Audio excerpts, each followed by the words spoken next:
Okay, we're live. Great.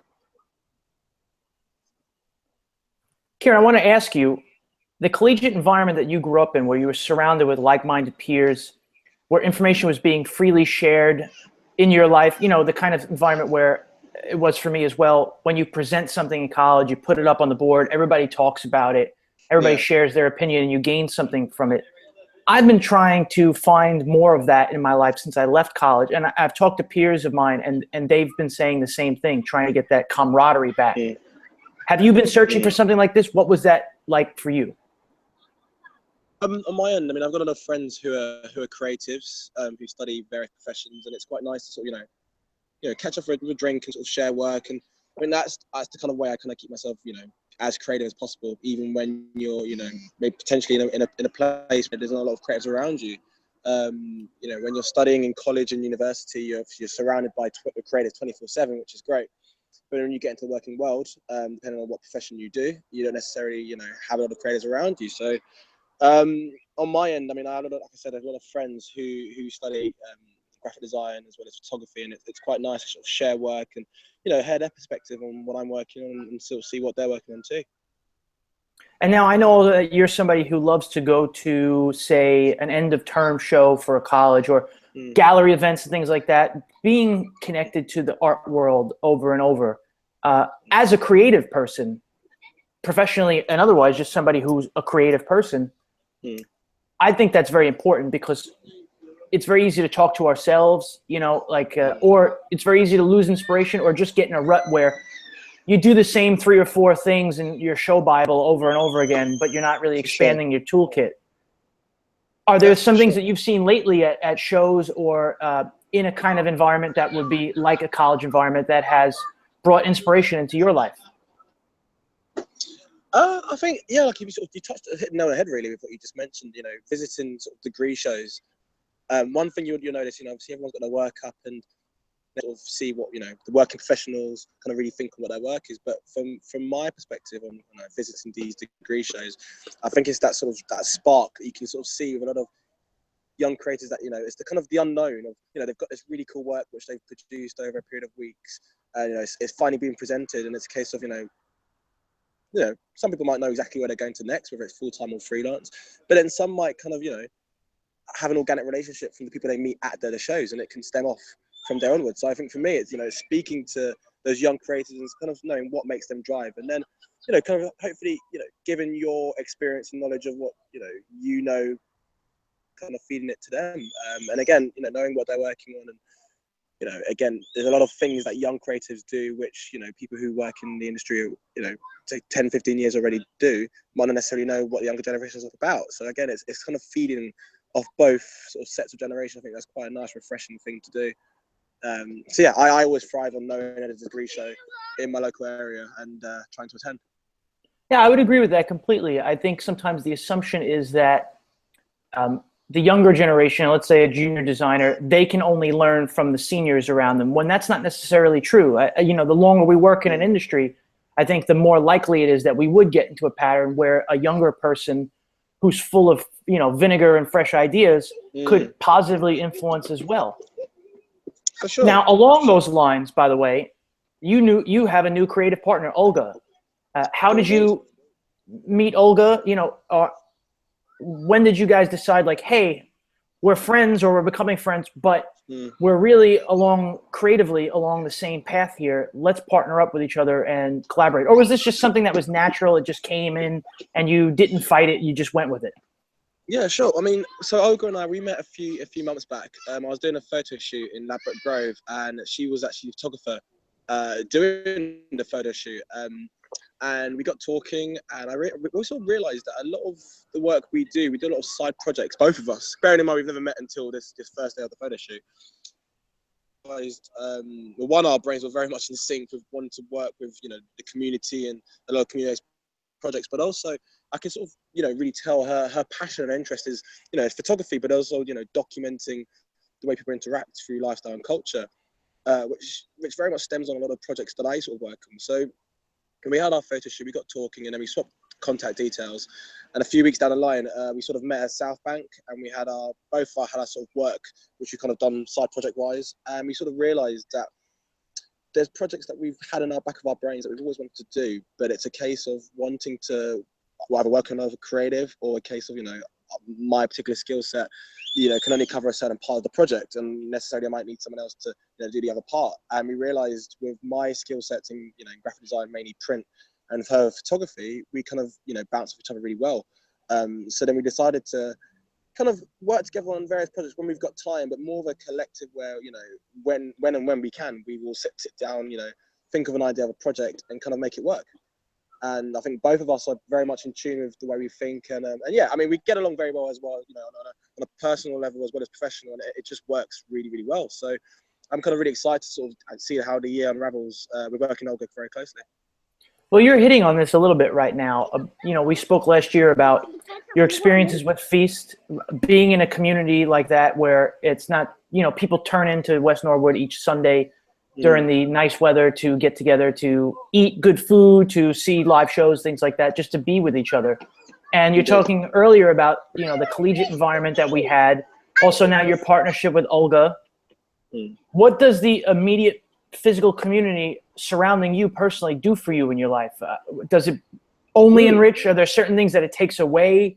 Because my feeling is that in a world where social media, it's so prevalent, people can be sitting there on devices scrolling through their lives and never actually take part in their own lives. It's almost like you become a voyeur. Sometimes I find I'll be on the train. Now I read on the train, but I'll also have headphones in my ears, but I'm generally not listening to anything. I think that's just a way that's like, leave me alone, you know?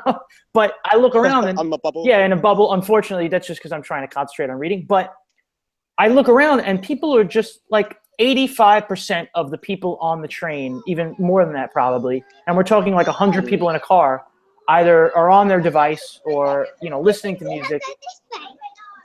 Unplugging on, say, a Sunday afternoon, what is that doing for you in your life? What is it bringing into your life? Sure, I think, like you sort of hit it on the head, really. Yeah, and you're unplugged right nowadays, now. I can hear it, yeah. Yeah, literally. I mean, I'm in a park right now, and there's obviously little kids running around, and it's pretty manic. But to be fair, like you said, it's nice just to, grab your notepad and your pen and, just sit down and you sort of, mentioned obviously having your headphones in, but not necessarily listen to music, just to kind of, close yourself off. I think that, I do that quite often as well. And, I try, especially on a Sunday, I will sort of leave the Mac at home and I will go for a jog. Luckily where I live in Surrey, there's a lot of fields. So I sort of tend to go jogging quite often and even just go for a walk, just to kind of fill yourself with, the environment rather than social media. But like you said as well, when you, go into, say, a market or, anywhere really nowadays, everyone's plugged into some sort of, electronic device, which is the way forward, the way people work nowadays. But again, it's nice to kind of, just have a human conversation really, face to face, and you can't beat that. And again, with myself and Olga, we're wanting to work very closely with the community and the environment. We kind of realized that, especially when you go into certain areas of London, South London in particular, we went to Brixton, a place where I grew up. Now, over a period of time, it's changed with it's more diverse with the people that's coming into it. But also it's more of an area whereby, people talk a lot in the area of Brixton. There's a lot of markets, and it's a case of, people speaking with one another, and you've got different types of foods, and you're trying different foods, and it's a very nice, homely kind of feel of Brixton. I mean, I'm not quite biased because obviously I grew up there, but again, it's a very, very nice area. And again, like most areas, you just got to really find those kind of niche places where, there's markets. I think markets is always a good place to go because, again, people are just walking and talking, and hopefully there's very little interaction with their phones. It's a case of just, doing the old school thing of just talking to one another, which again is what myself and Olga really enjoy doing, and just kind of documenting that is what we're quite keen on doing. When you had first reached out to me a few months ago and we were talking about arranging another podcast, you had mentioned the basis for reaching out to me, besides saying hello, was powder burn brochure that you were working on. Yeah. This is a 100+ page brochure that you were essentially in charge of laying out and designing. For those who don't know, what is powder burn? How did this project come about? What was some of the background information and inspiration that you had to look through before you even sat down to sketch anything out? What were you looking for? Sure. Okay, so a bit of background on what Powder Burn is. As Powder Burn are a luxury agency who are based in Putney. and we work with various resorts around the world, predominantly areas of Switzerland. And we will basically cater for any clients who are flying out from the UK or from anywhere else, mainly the UK, and we will tailor the holiday directly to that individual client. So very much a bespoke holiday for the individual. So we will take care of their food right down to, you know, the logistics of if they've got young kids and making sure they're looked after and entertained through our various programs too. So yeah, I mean that's kind of the basis of what Powder Burn are about, bespoke luxury holidays. So my role within the agency was the graphic designer, the sole graphic designer there, within the head of the marketing team. And like you mentioned, it was a 100-page publication, which by all means it wasn't an easy task to do, but it was a task where obviously, I mean, I really thrive on working on print-based projects. So with this, my first sort of starting block before you come up with any sort of 100-page brochure. I mean, it sounds quite daunting, but as a starting block, I mean, I first of all looked at the previous brochures which Powder Burn have done before I turned up, and I sort of realised over the period of years, I mean, they've got some really lovely brochures in place, but one thing I realised was that there wasn't a case of utilising a lot of photography we had. So like I mentioned, various resorts around the world and around, especially Europe. So, why not utilize some of those fantastic shots we've got within the print? So when I decided to lay out the design of how this new brochure should be, I was quite keen on a lot of the imagery doing the talking, in opposed to, very content heavy, very, very copy heavy, I should say. So yeah, in a way, it kind of spoke for itself, and, laying things out and then realizing, we've got a lot of fantastic imagery to use. Let's utilize that. It was a very interesting brief to do. By all means, the most hardest brief I've done since I left university, but also the most rewarding one I've done too. Well, for somebody who's never worked on a project that's the size and scope of over 100-page print brochure, timing-wise, how long did this take? When did you start it? When did it end? It was a 3-month editorial brief. To be fair, it did go well. It was quite an interesting way the brief came about because during the process of whilst this was happening, unfortunately we had a head of marketing who was fortunately really unwell and had to leave quite suddenly. It was a bit difficult from my end as well. I mean, obviously started about just under a year ago, and usually I would report directly to the head of marketing, and it got to a point where obviously due to personal circumstances she had to leave. Now, during the process of a project such as this, communication is so vital, especially with your superiors. So, I mean, fortunately for me, I had a very good team around me, 2 interns, and also my director, who I had a lot of contact with. So, I mean, by all means, the brochure in itself was made a little bit easier, communicating with those guys. But yeah, having at the time no head of marketing was a little bit tricky. So it was it was a 3-month editorial brief. However, let's just say there was a lot of late nights and a lot of nights of drinking coffee and yeah, laptops open. But again, like most creators, I'm sure they understand. It's when you have a project of any scale, whether it's a digital one or print-based one, you're gonna go the extra mile, and you're going to have a few late nights. It's a case of how many late nights you have really to try and function the following morning. But yeah, like I said, it was a tough brief to do, but also a very rewarding one too.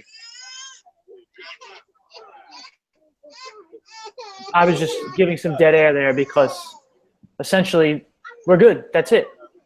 Fantastic. Great. Sorry, there was a lot of kids running around like anything. No, it's all good. That's basically it. I have this ready to go, and I can send this to you really in the next couple of hours if you want to give it a listen. That'll be perfect. Yeah. Yeah. Perfect. And then since today's the 18th, I will probably publish this. I'll do it Tuesday morning my time when I get up before work, so that when people see, like, I'm trying to get into a point where people can begin to expect when content is going to be released.